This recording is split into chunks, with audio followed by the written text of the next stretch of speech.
You're listening to the Middlemen podcast, this week with Tom Lemongello and Todd Sawicki. Hey Todd, we're getting to one of our last episodes of the season. Today we're going to be actually changing the format up a little bit. We've got two guests, one from RSA, which is a company that basically helps lots of independent retailers with their technology, and then Inmar, which is a company I competed with when I was at Quotient, which was mainly a coupon company that has acquired a bunch of ad tech capabilities over the years.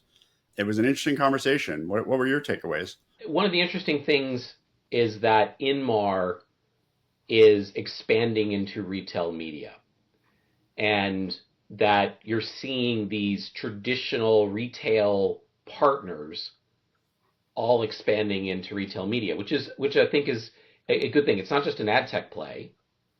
This is a retail tech play as well, and you're seeing it kind of come from both sides. You're seeing ad tech players get into retail media, and you're seeing retail tech people get into retail media, and that's kind of the nexus point where they're meeting. And Inmar is an example from the retail side of the tech play. Yeah, And I saw them a lot earlier, and I think like the definition of retail media might be a little broader for me. It's not just the PLAs; it's a lot of the offsite capabilities, and it's a lot of the incentives themselves, the promotions themselves. Could those be considered media? And I think that's been a challenge actually for us non-retail people, incentives mean coupons, yeah, and discounts and other forms that get offered to consumers, consumer offers. It always amuses me when we come across these terms, which we're going to hear. Our listeners who are on the ad tech side, you're going to hear this term incentive, and they mean coupons. So yep. put And that. you're also going to call it content. So Yes, that's true. I can't believe how you can't just use plain language and you call things incentives and content when you could just call them coupons. You silly retail people. Yeah. But this point of retail media pulling in other players, right? Now, in fairness to Inmar, to your point, they've been selling to marketers. They've been selling to shopper marketing budgets. Sometimes, I guess, coupons fall under shopper marketing. Sometimes they fall under other forms of players. And what's the interesting aspects of the space is, and for those watching, you're going to get to see my new 12-week-old kitten here in the video, who has walked into my home office. And the latest generation of I know the latest generation of retail media analysts. And so, but where I was going with in talking about Inmar in terms of retail tech and them showing up is that they've been selling to marketers, and they've been selling different functions, and they do talk about like the reality of how they deal with this organizational challenge on the marketer side. Yep. Is it the marketer? Is it the sales team? Which and I think that's rearing its ugly head still. And obviously, Inmar has a point of view, and they'll talk to that. They're trying to be more end customer focused and consumer focused, and how they think about this. But the reality of how you sell these things in, is it going to be from someone who's selling in retail tech or incentives or coupons, whatever the hell we're going to call them, or is it someone from the ad tech side? And I think how we solve for that's going to be an interesting challenge, and getting different perspectives and seeing people come in from both sides, again, from retail tech and ad tech. And then what's also interesting here in terms of the conversation is that, RSA as an aggregator of retailers, right, in terms of we're seeing retailers as publishers, kind of the same thing, which is just like we saw in publishing 2006, 2008, 2010, the rise of ad networks, who could aggregate the long tail of publishers to provide scaled advertisers. We're seeing the same thing as retail is now getting in to all layers and sizes of the retail landscape, and RSA truly being like a retail media network, like an ad network kind of play here, is, I think, also interesting. And we're really going to see retail media in all facets of the retail landscape. Yeah, I mean, to me, what's interesting is fragmentation's always been the challenge in retail media, and we've now over the last couple of episodes started to talk to players who are aggregating, and what I'm interested in seeing is what are the additional capabilities and features that they can do as they go across retailers. So we'll see some of the inklings of those in this discussion, but we'll continue to have that as a thread in 2026. So let's get into the discussion. All right. Welcome to the Middleman. We have two guests today. We have Ravi Achanta from RSA, and we have Garry Church from Inmar. Ravi, you represent independent retailers. So I wanted to hear about your company first and tell me what you bring to what is, I think, today a new partnership between your two companies. Yep. Thank you, Tom, and thank you, Todd, for having us here. And my name is Ravi Achanta, and I'm representing RSA America. I'm a CEO of the company, and we are a 12-year-old company and started serving independents. Our slogan is empowering every independent. And today we bring a unified solution to the independent retailers, starting from the loyalty, digital incentives, and AI personalization all the way to the e-commerce. And today we are serving about 1,400 locations across the 42 states. And annual revenues, we are processing and tracking $25 billion worth of revenues across the 1,400 locations. Yeah, good morning, Garry Church, SVP of Commercial Strategy at Inmar. Excited to be here. Good to see you guys. We're really excited to partner with Ravi and his team and the value that we're going to create, which launched today with the digital incentives that went live. And if you're not familiar with Inmar, we've got about 5,000 associates across the globe. We've been in business. We're about 45 years young. We're the largest provider of digital incentives in the grocery space. And we've got a business in MarTech as well as healthcare, and we're really in the business of trying to serve customers. So glad to be here with you guys today. And when you say digital incentives, is there do you mean coupons? Do you mean discounts? Well, explain what you mean specifically by it's an inside baseball term, but I think it'd be helpful for guys like me, the retailer speak. What does incentives mean in this case? Yeah, we're intentional with the word incentives because we believe of in the savings to be agnostic. So whether it's a digital coupon or cashback or rebate, it's however the customer likes to experience that savings. Some need to save money now, coupon. Some want to save it and build it up and use it later, cashback. At least, Todd, he didn't just call it content, which took me about 6 months when I first started working at Quotient to understand what anybody was talking about when they said coupons were content. But oh, that's weird. I've never heard that before. Boy, that's another inside baseball term in terms of calling them Yep. content. I don't have enough content, guys. I don't have enough content. I'm like, what are you talking about? Yeah. That is still a lot of people talk about digital content. And I'm confused too when I was talking about content means what is that content? Is it really incentives or coupon or versus just a digital content? Yeah, just to go one deeper, Garry, are most of the incentives that you're talking about manufacturer coupons? Are you also working with the retailers directly? And this sort of ties into how it connects with Ravi's services. Yeah, it's a combination. So we'll work with the retailer in the format that they prefer, but in this scenario, it is largely manufacturer coupons and national content. Correct. What Ravi has explained is that he's basically creating this turnkey service for the smaller retailers. So what does that include? And I'm assuming there's some overlap between what you guys do. Yeah, totally. There is some overlap, and that's the beauty of this partnership is that we're anchored in the customer and creating as much saving as possible for the customer. So the partnership is exclusive provider of digital incentives as well as settlement, which for those not in the industry around that digital incentives and are not nerds like we are, you got to have back-end reconciliation. That's how our business started.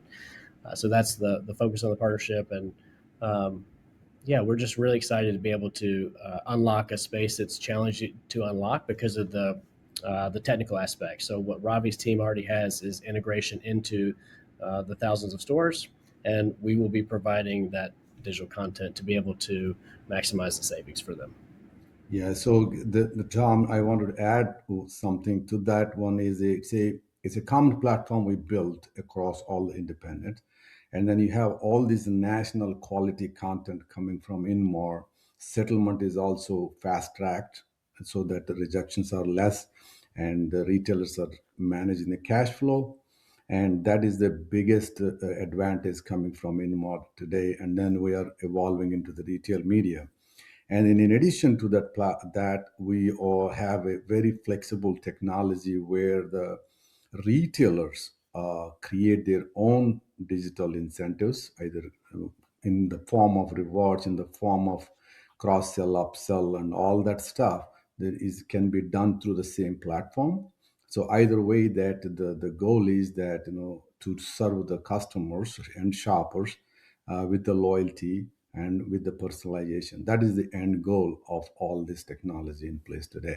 So retailers are very flexible, and they have a wholesalers bringing some digital incentives, but predominantly that Inmar's national incentive, national manufacturer coupons are driving this whole loyalty.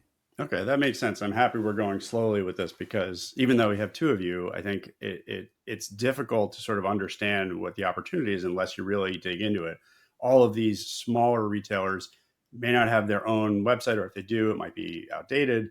You guys are helping with that and helping them with their own promotions, any of the things that they're trying to do to run their trade.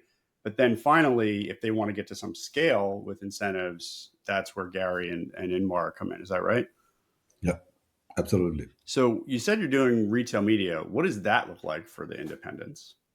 Today, retail media or the digital incentives, the biggest challenge is the technology, right? In the independent sector. That's how we have seen last 10 years. And A, that retailers have thinks that it's expensive to have the digital transformation. And then B, we do not have resources or skill to manage that program. And those are the gaps we are completely eliminating with our simplified, simple solution. And by bringing that solution together is a really enable them. Like an example, you said somebody has a website in different tech stack, and somebody has a don't have a loyalty at all. Yep. Someone has a mobile app but it doesn't do anything in terms of loyalty or digital incentives. So what we did was we brought everything in a if you look at it as a RSA America as a one large virtual chain, right? And then underneath you have a 1400 locations. And then when anybody, like example, any brand wants to communicate to the retailers, to the shoppers, you have a one pipe to push your content through. And then you expect the results back through the same pipe in terms of activations, in terms of sales lift, in terms of clicks, clips, impressions, and path to proof of purchase as well. Right. So that is what the uniform technology we built in, and then we made it very cost effective. That we go to the every store and to train the store. That's what the heavy lift we are doing. So it's kind of a train the trainer program. We train the store managers, and then continuously they train their staff. And that is where we see the what do you call engagement, shopper engagement is being like a very high with our technology. When you go to the Target, Kroger, every cashier or every associate asks, how do you have our mobile app? It's a similar experience you get to the independents who's using our technology today. You're fixing the challenges of fragmentation. But I think any listener here who's used to thinking about Target or Amazon or Walmart is that those are the easy buttons, and those are where there's no fragmentation problem really. When you get to these smaller retailers, there's a challenge of knowing what retailer you're working with. You said you worked with a whole bunch of them. How many was it again? So 1,400 locations. Yes. I mean, how many companies is that? And then what I really want to know is who are the customers? Because I think when we were talking about this previously, some of the customers are like distributors, right? So no, some of the predominantly these are all. So we are talking about the customers are. I mean, the retailers are our customers. That is our primary. But we do work with. Well, I'm talking about once you get these retailers set up on your system, the customer of retail media. In most cases, my experience has been it's the top CPG brands, but if they don't have a relationship with these stores, when we were talking, there was a discussion of, hey, there are potentially distributors coming to you trying to run retail media on behalf of many brands into one of these stores. That is correct. So that is the infrastructure built. That is where Inmar is coming in place right now. With as Inmar has the retail media, and then of course the wholesalers and everybody wants to play their role in the ecosystem. But the primarily the Garry can chime in on the Inmar side. They are the ones bringing the retail media from the national CPGs. Yeah, so I think the easiest way when we were talking previously, we went deep on some of these topics, and the easiest way to categorize it is modular. So the way that we show up is modular. So for a Walmart Connect type entity that is going to do a lot of things themselves, it's important for us to stay modular to accelerate their strategic objectives. So there are ways for us to be a monetizable asset or solution that we perform the demand gen for. So think creator. And then there are other retailers that you're referencing that struggle to get the demand and the interest from the CPGs. And so for those, we can provide the tech and the demand gen, so it can be full service. At the end of the day, we also try to be Switzerland, and we try to be focused on the outcome, meaning sales. And I know outcomes is a hot topic right now in the industry, but it's one that we've been focused on for decades. And so it's funny for us to see that as like a priority now, because it's been a priority for us for a number of years, and really trying to drive sales for the CPG and for the retailer. As a follow-up with regards to retail media, the most common forms sold are like sponsored search, PLA, product listing ads, and then offsite. I'm using the term audience enablement instead of audience extension now because I think that's a better term. And give a sense of the types of programs that you're selling in retail media. Is it sponsored search? Is it audience enablement, offsite media? Give a sense on, because when you hear coupons, you're like, are they just selling coupons or digital incentives or offers, or is it also being enabling more traditional forms of what retail media typically is?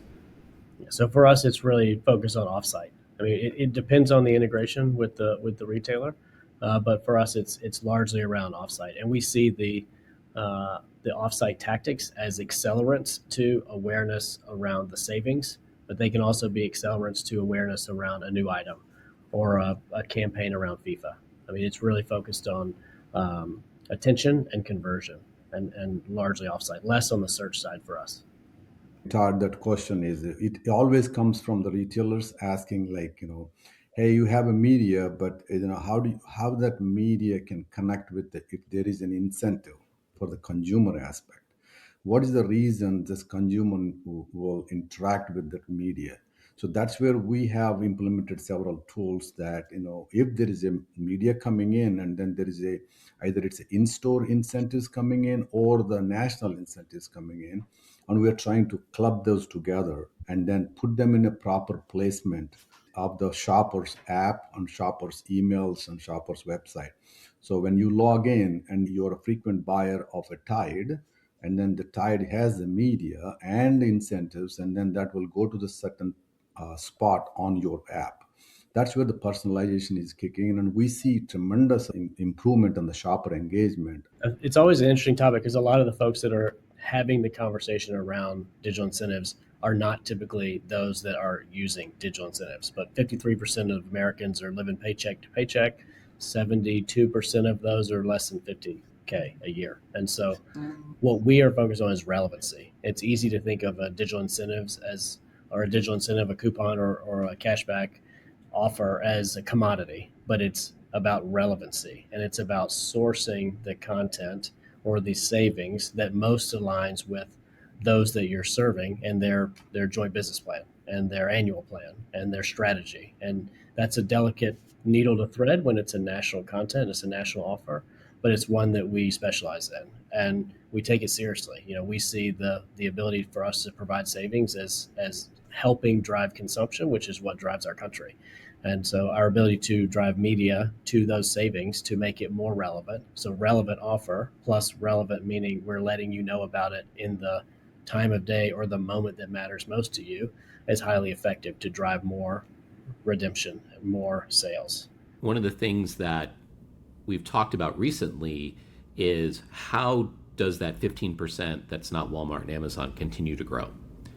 And if you looked at traditional digital advertising, one of the things that arose 15, 20 years ago was the rise of ad networks that would pool together large numbers of independent publishers to aggregate a reasonably sized audience to make it more effective, especially for national advertisers. And that was one of the things, until the rise of programmatic, really allowed digital online advertising to grow. And I think the same challenge exists with retail, which is, Ravi, to your point of how can we combine these retailers together so that it is easier to transact if you're a national brand. And you do want to target, but you can't work with 1,500 retailers to advertise. That's just physically impossible to do. And so finding companies like your own that are helping aggregate and pool these retailers together makes a ton of sense. And so this is interesting. We just spoke with Bridge and Ripple, and they're doing a different angle in terms of aggregating some regional grocers. You all are aggregating some independents. And I think this is an interesting moment in time to see something that happened in digital advertising now happen with the rise of retail media. We're seeing the rise of retail media, like truly ad networks or retail media networks that really mean a network. And I think this has been an important development and will be important for helping that 15% grow to 30 or 50%, whatever is more appropriate given their percentage of retail. To your point, $25 billion is a lot of money. Yeah. And that's a lot of transactions representing millions of users. And so that it's in aggregate is meaningful and will be interesting, I think, to the large national advertisers who want to connect with these shoppers wherever they may be, just like they used to connect with them, whatever websites they might be browsing. So I think this is an important development. And to your point of I don't think most people would think of Inmar as this company developing a retail media network like this. And I think this is an important 1-2 step for you both in terms of Ravi Aggregate providing a platform for independents so they can be aggregated, but now Inmar providing that media component to it, in addition to incentives, obviously, just that's its own piece and value. And I think the other thing that we've talked a lot about too is the importance of loyalty programs for powering retail media, and the combination of what you both are doing, I think, is really important for helping enable that, so that does exist. And so I think that's going to be an important next step here in terms of how you're also bringing that so that people can transact. And the easier it is to transact, the more dollars will flow to that 15%. I think it's another aspect to it. So I think those are some of the things that we've been seeing and talking about, and you all represent, I think, a part of a really big, important trend within retail media. Well said. I mean, you nailed it on the network, Todd, and that's why we're so excited to work with Ravi and Rob and the rest of his team is,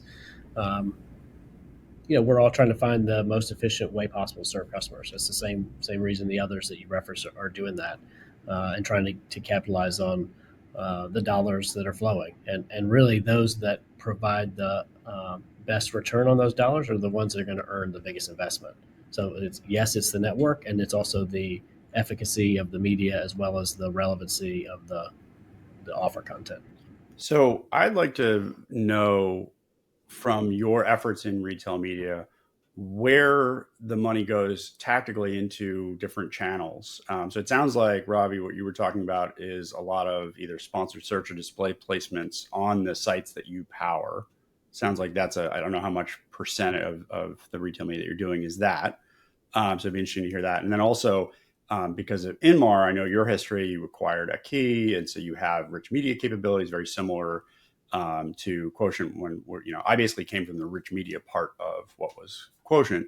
And so I'd like to know sort of where do you see this going, and are these smaller retailers sort of ripe for more innovation on this or less because it's a challenge to get to in-store or get to CTV and things like that? Okay, I mean, in terms of the retailers, I mean, definitely everyone wants to go with the digital transformation, right? So they want to connect as much as possible in store, off store, and online and everywhere, the consumer aspect. So now the in-store aspect, like looking at the electronic shelf tags, and they're keeping this in-store screens. And today, a lot of our retailers have the in-store screens where they're displaying the ads, but they're not trackable. They're non-trackable. They're just running the ads. No one knows about it.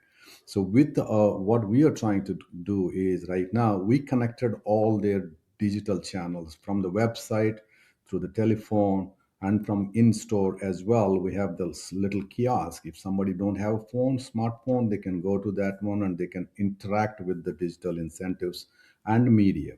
So now the That's next interesting. So you're saying that it's kind of like what Sam's Club is doing, but more actually, I don't know if it's exactly that, because you're actually dedicating screens to consumer utility. correct. Okay. Correct.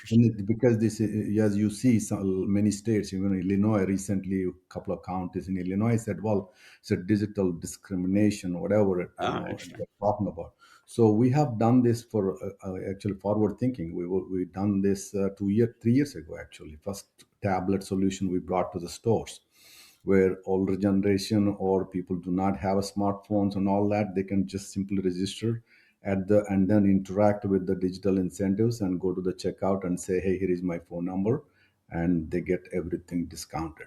So with that, so by connecting all this entire ecosystem, we feel that in near future or at least in next couple of years, this untapped independent industry can come to one single platform, and where companies like retail media companies like Inmar, like other companies, can tap into and serve these shoppers and utilize the better ROI for the whatever the CPG is spending.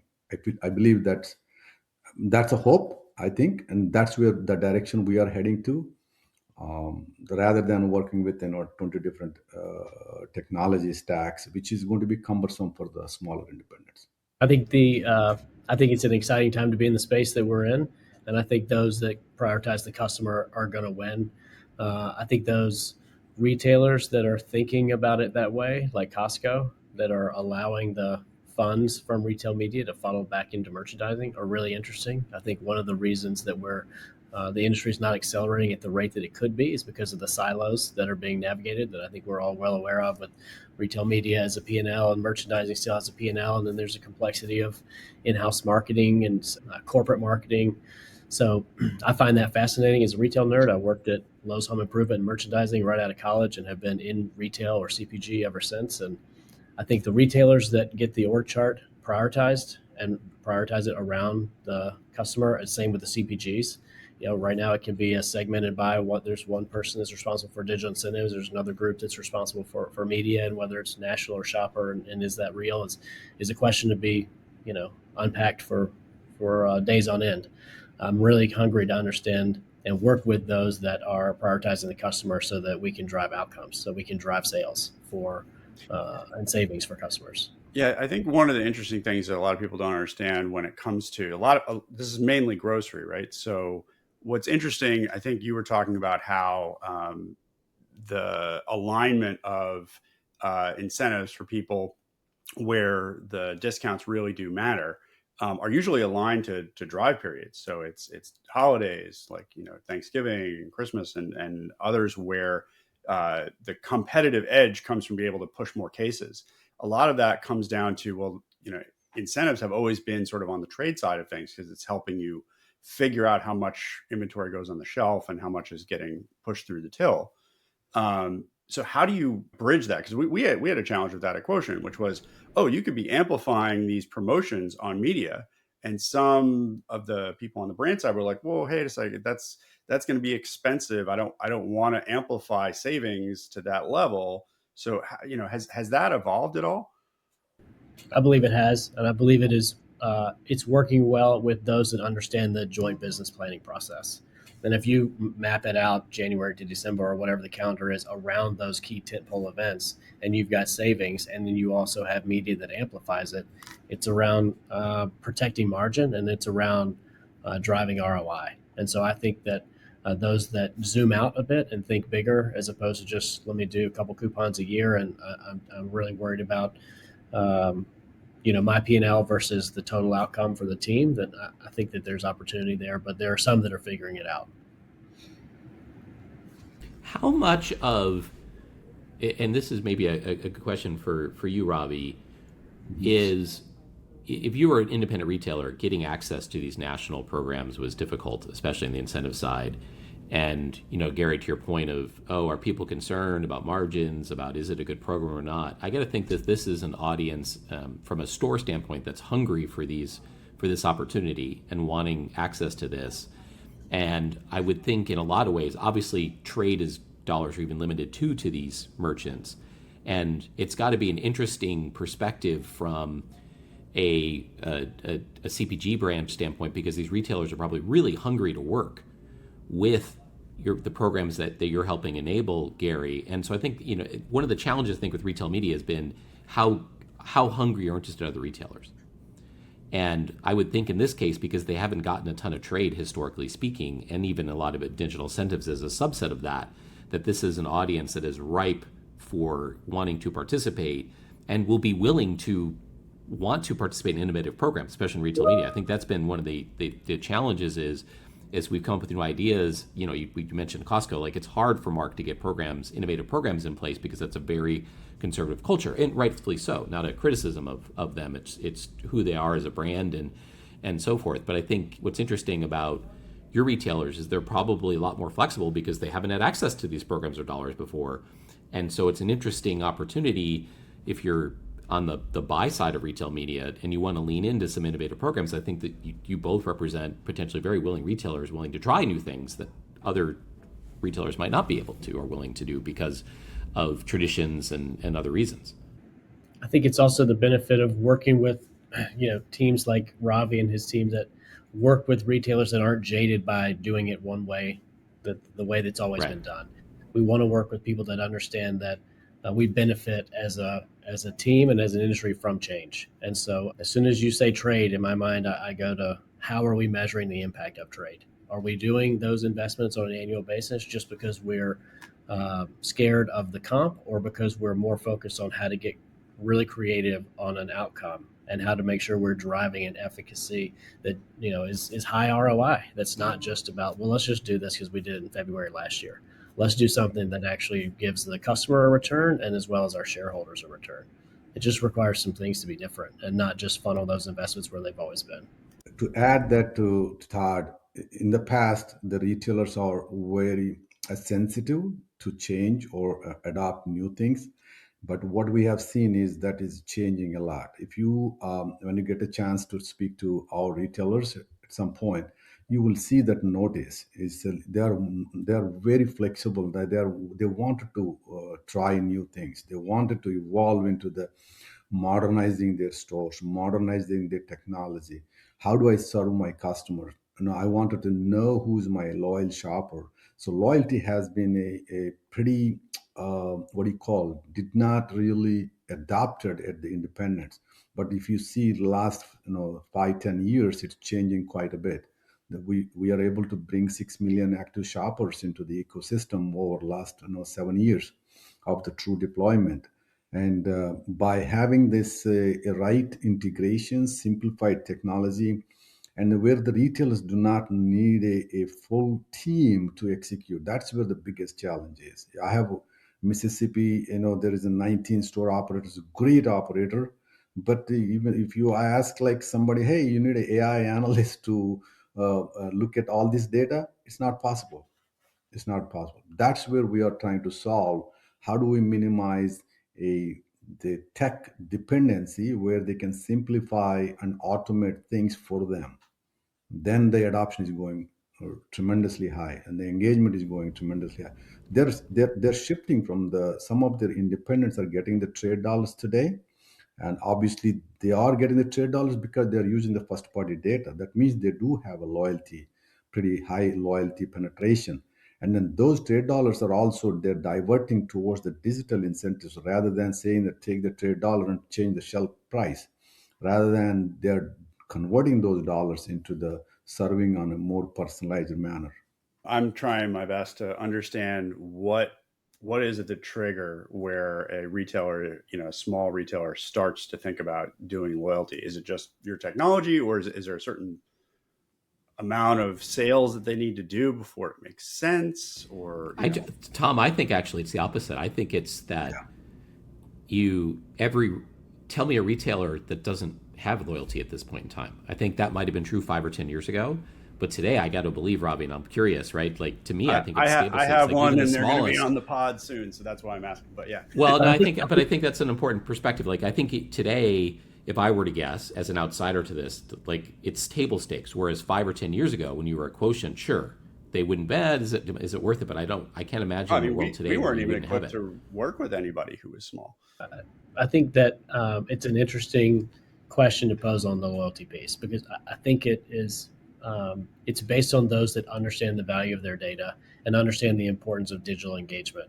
You're talking about, you've got Costco, Walmart, Amazon, Kroger, and then everybody else in some ways, sometimes. And so when those that understand the value of digital engagement and the value of that loyalty data and how that allows them to have a more effective digital relationship with the shopper so they can get them to come to their store more often, good old fashioned trips, frequency, and basket size, like that's still the business that we're all in. It's just easy to forget about it because we get enamored by all the different tactics within retail media. But it's really about trying to drive more sales at the store. And the loyalty program is a critical component to that.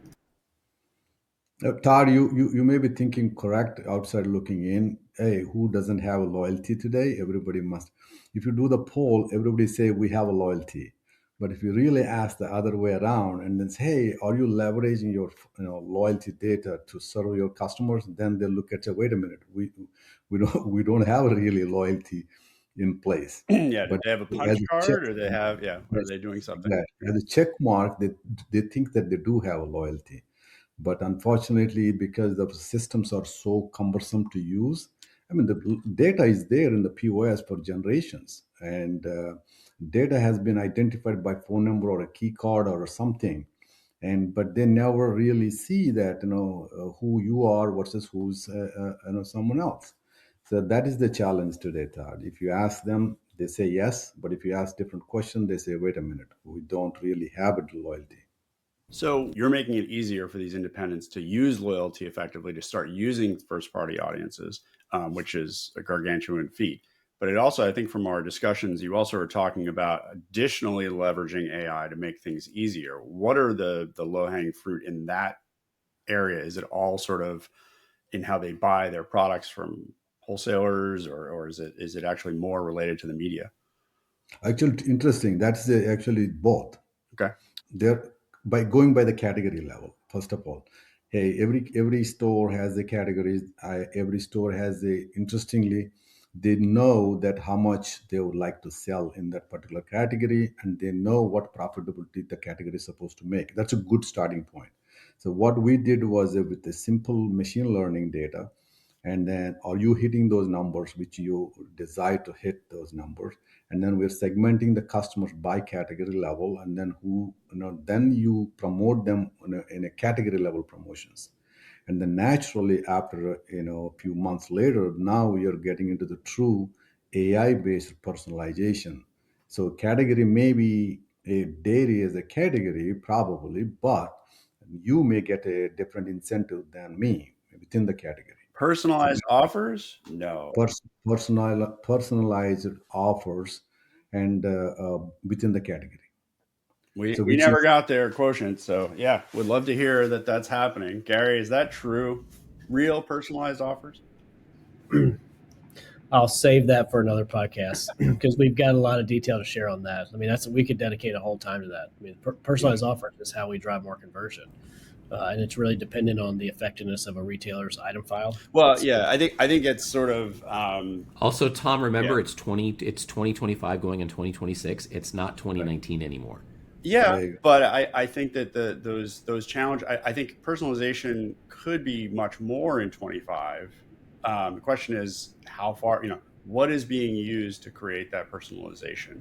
And I think back in the day, personalization was specifically like we were looking at price. Can we personalize the price? And I think that's a scary proposition. What does personalization mean in the incentive world in 2025? I see that as the same vocabulary trap as loyalty. Okay. When people like broad brush personalization the same way they broad brush loyalty, we end up in a tricky spot. I think from my perspective and from our perspective, personalization is dependent upon the data that we have access to. And it is then dependent upon the strategy that the retailer is most interested in. Like there's options to do there's an endless amount of options for personalization. It's really what their threshold is. And we see ourselves as Switzerland because it's as important for us to protect brand margin and brand investment as it is the retailer outcomes. And so it's really by retailer. And I mean, we see the world the same way Ravi just outlined in terms of, category data and digging into with the brand. Hey, so your strategy for 2026 is you want to go from number 4 in the category to number 2. We're going to build a plan with you for that. And it's going to be inclusive of media and incentives. And then we're going to measure it and optimize it along the way. The personalization is going to be super dependent upon each retailer activation. Now, for us, a retailer standpoint of view, since they are built a huge data, and then and then by humanly impossible to someone to go through the manually all this data and how do I serve my customers in personalization. That's where we introduced the AI. It is happening already, Tom, in our, I mean, whether it's happening at the national level or not, but it is happening at the retailer level today. And more into the not necessarily just a category, and then what other products you like or possibly like to buy, probably you forgot about it. So these are all the things we are bringing at the personalized level, and many retailers are taking these baby steps already. And the crawl walk model, they're using the ML based, very controlled fashion of personalization. And then as they learn more, and then the independence, they want to have flexibility, they want to have authority on what they can't simply just say click a button and AI takes care of it. So there is a lot of approval process built in, a lot of trust has been built throughout this process, where the retailer will be comfortable someday saying that yes, okay, set these parameters, let's AI take care of it. So they're already in the journey. Mature retailers are already in the journey, even in the independent sector. Well, you guys have shared your journey with us. You've launched this partnership today, so thank you for choosing the Middlemen to do that. How do we help you get the word out? Are you going to be at CES and NRF, or what's the roadshow going to look like? Go ahead, Garry. I was going to say we'll be at the usual spots as the rest of our crew always is. FMI is the first one. We'll have a small team at CES. We'll be at FMI, and then we'll be at the usual grocery shops, and all the rest is the road show. I don't think I've done FMI yet. Put it on your bingo card. It's a good one. Yeah, we haven't gone to the FMI, but our first one is coming up in the NGA. We start every year, starts with NGA first, and go through the rest of the shows. And the most important, if they, I really am excited when you guys said that we can be part of this podcast. I watched many of your others podcast shows. I think the education you guys are trying to bring, and as you're asking, Todd coming from the ad network background, you coming from the Quotient background, it's a fantastic. The education required in the independent grocer sector.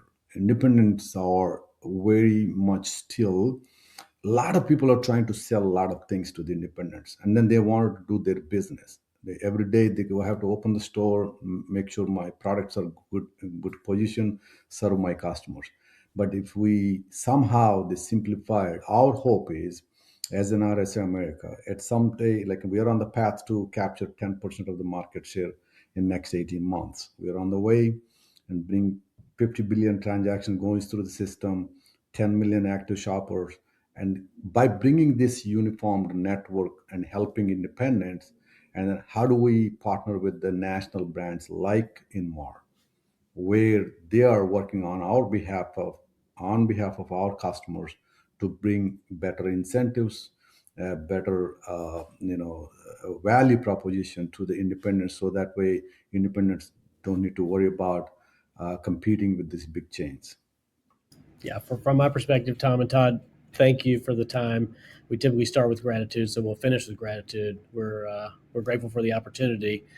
The way you can help is to keep pressing for transformation at a more rapid rate that prioritizes the shopper, and not let a ton of legacy entities get in the way of shopper savings and shopper experience. It can be less fragmented, it can be more seamless, and ultimately can drive better return for those that are investing in those tactics. So we see a bright future ahead, and we're just getting warmed up. So we're really excited about it. Well, I'm excited about trying out the screens that you have in some of your stores. You're going to have to let us know where those are, or maybe send us a video. Thanks for having us here, and empowering every independent. That's our slogan. We'll stick to it, and we'll continue to push forward. All right. Thanks, guys. Great. Thank you. Thank you.